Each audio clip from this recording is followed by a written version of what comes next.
there's a misconception out there that all black people have the same black experience. I mean, I was flipping through, I forget whichever, there's like Hulu or something like that, and it's like they have all these, it's a Black History Month, obviously, but they have all they have these stories of what they call the black experience, and usually they tie something into it that is directly linked to something about America being racist. And what I just a side note real fast, do people really think that there's no racism in like Africa or anywhere in Europe? Maybe they have never seen racism in any Arab nation, in Israel. Maybe they've never seen racism in South America or Central America. Have you ever been to Mexico? I mean, seriously? Okay, so America invented racism? The United States invented racism? I mean, how stupid can you be? But anyway, these shows, I mean, they try to highlight and point to some sort of some racial narrative. And what's sad is people eat this stuff up because that's what's in vogue right now. Like, this is like the hip thing to do and talk about. I'm an advocate, and I believe black people their voices need to be lifted up and stuff. Well, what's interesting to me is that people like me who have a different experience, who obviously, I mean, I've experienced racism, but it was never something I just held on to. But there's black people out there who have. And the narrative out there is that if you are black or supposed POC, person of color, dumb name anyway, but you're supposed to have this experience. And people need to learn and hear my black voice. People need to hear my black experience. People need to hear my black this or that, okay? And what's crazy is that only one real side of the story can be seen or shown. Not the stuff like that shows a different side. Like black people actually being successful, persevering, getting through trials, not being resentful, having actually some sort of success and doing with their lives positive things. Because you have to understand that it's not just how the media portrays black people or people of who are supposedly of some sort of lower socioeconomic status. It's not just something like this. It's not just the media.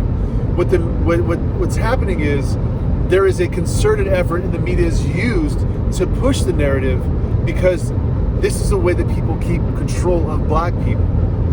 Not only by only providing like mediocre education, I mean like California's education system, okay, in the worst run neighborhoods where you have the greatest amount of black people. I mean, these are most places, like, in other big cities. It's the same thing that happens in these neighborhoods because the teachers unions, they actually push this stuff into black neighborhoods and black kids. They are trying to keep black people mediocre. Why do you think people try to push Ebonics in the Bay Area? Because they're trying to keep black people out of the market. So the stories are, you use only one narrative that pushes only one idea and one perspective so that everybody believes the same thing about black people. But what's even crazier is that black people that buy into it, they're not just buying into what people call the victim mentality. They're not. There's another piece of this that's not noticed.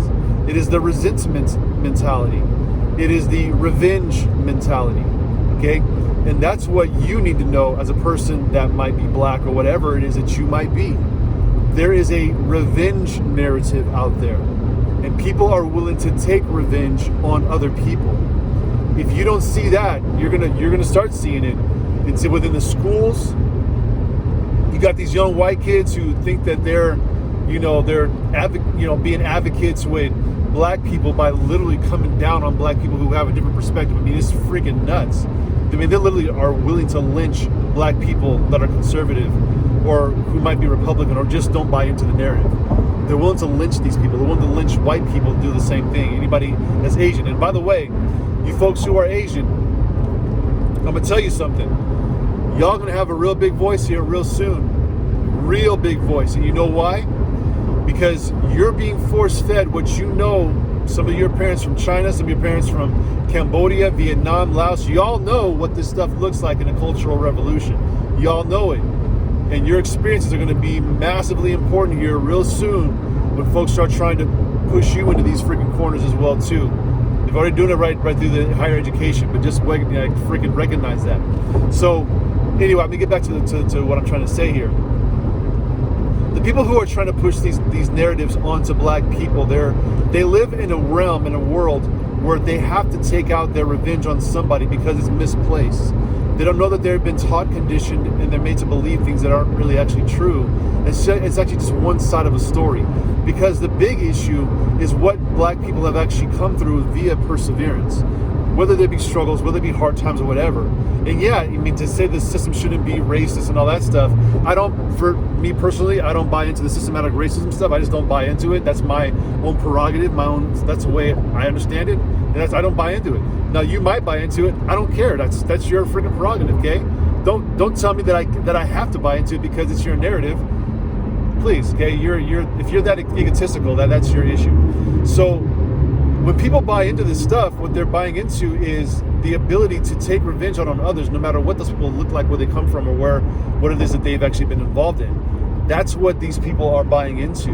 And you, as a person that's just trying to live your life, understand that if you're not looking from this at this, and what critical race theory actually teaches, what BLM, these folks actually are teaching, is that you deserve revenge, and to exact revenge onto others, no matter where they come from, what they look like, or where it is that they're from. You're being taught this stuff, and you're being conditioned to believe that that's virtuous. It's not virtuous, it's evil. And if you don't know that, you'll find out, at some point in time, especially if you're going to go to the grave. Judgment is real, but just because you might get away with stuff now, and folks are letting things go and letting things ride right now because they don't want to rock the race narrative boat, it's going to be up to you and how you've acted with people. And I want you to understand that as a person, as a black guy, I'm in a unique position to speak into these issues, not only with my own jokes, with my own sense of humor, but with a completely different perspective on what's actually taking place in our society and around the world. I know black people who are extremely resentful of white people. I know Mexicans who are extremely resentful and angry with black people. I know, Asians who are extremely resentful of black people as well too. It's like black people think that they have some sort of, there's this idea out there that just because you're black, you have a pass on all this stuff, and you don't. You don't. You're still held accountable for this stuff. So I'm making this video because I need you to understand something. That despite what you are being told, there's a different perspective out there that you need to learn about so that you get the full perspective of what the black experience is. The black experience is not homogeneous. And people want you to believe it's homogeneous. People want you to own that it's homogeneity so that it's easier for them to control black people. Now, what's going to be even crazier? It's going to be even crazier is that black people that have aligned with, and I'm going to say this just to be real with you, that have aligned with a certain political ideology are about to find out that they just made themselves obsolete. And I don't want to get into the whole thing, but they did. And it's coming right through the Biden administration, but folks don't even see it. Permanent minority. People don't even know it. Anyway, hope that this helps. And again, if you are believing that the black experience all should look alike, the black experience is all one thing, and that black people should all be saying one thing with one side, with one belief, and with one way of speaking, with one way of thinking, with one way of believing, you're actually a racist.